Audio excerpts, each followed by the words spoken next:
the press needs a consistent narrative about the danger that Trump poses. What you talking about, Willis? But look, if people go to only one source and the source they go to is sick and, has an agenda and they're putting out disinformation, our First Amendment stands as a major block to the ability to be able to just, hammer it out of existence. So I feel you, brother. I understand where you're coming from, John Kerry. Isn't it frustrating that when you took an oath to support and defend the Constitution and you want to crap all over it, it just gets in the way of your leftist narrative, your hateful rhetoric against Americans, your distaste for people who take the oath, raise their right hand to support and defend the Constitution against all enemies, foreign and domestic, like you, that it really burns your shorts. I mean, honestly, you want to do away with the First Amendment? Seriously? You took an oath as a senator to support and defend the Constitution too, and you want to crap all over it? Listen, I get it. I understand. For decades, you had a monopoly on the media. You leftist hate wankers controlled the media. And you fed Americans all the crap that you wanted them to believe. Like good old Uncle Walter telling people what the media wanted people to believe for decades. But that all fell apart in the 1990s with the explosion of the internet. And you don't control the narrative anymore.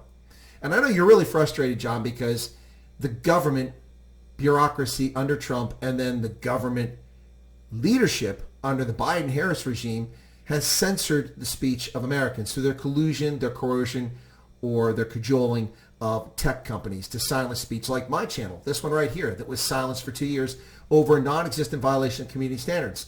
You love that. You love how you can exert political pressure like the Soviets to destroy your opposition. And it really hurts your feelings that you just can't do that.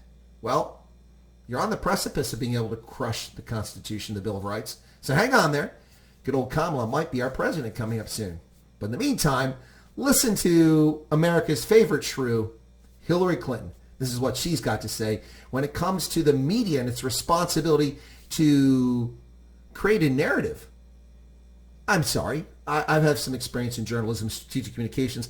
I kind of thought that the role of the media was to report the news. They can have opinions, but they have to be open to share it. But generating the narrative about someone, that's not the role of the media. So this is what Hillary had to say. The press needs a consistent narrative. The press that's not supporting Trump blatantly, very persistently, the press that's trying to be the press, be objective, be reporting the facts. The press needs a consistent narrative about the danger that Trump poses.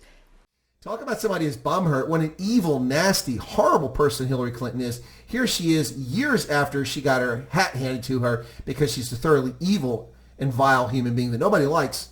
And she's still hanging around making nonsense up. If she had her way, the press would do exactly what she, George Soros, Bill Gates, Tom Hanks, Cher, Alec Baldwin, all these other losers want them to do and say. Tell lies.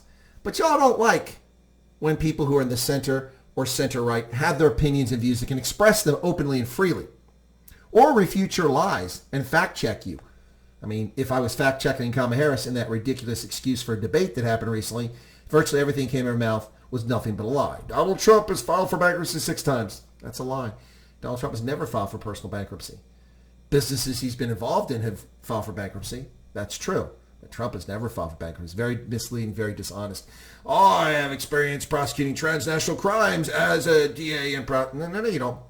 There's zero evidence that anyone can uncover of any single case in which you were the first chair for any lawsuit in the city of San Francisco or in Sacramento as the Attorney General. More lies, more lies, more lies. Hey, but they love their lies. That's what their life is all about. And they want to silence you and they want to silence me. Why?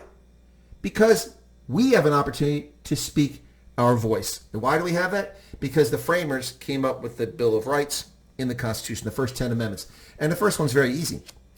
Congress shall make no law respecting an establishment of religion, so no state religion like the Anglican Church, or prohibiting the free exercise thereof, so freedom of assembly for church, or abridging the freedom of speech or of the press, or the right of the people to peaceably assemble and to petition the government for a redress of grievance.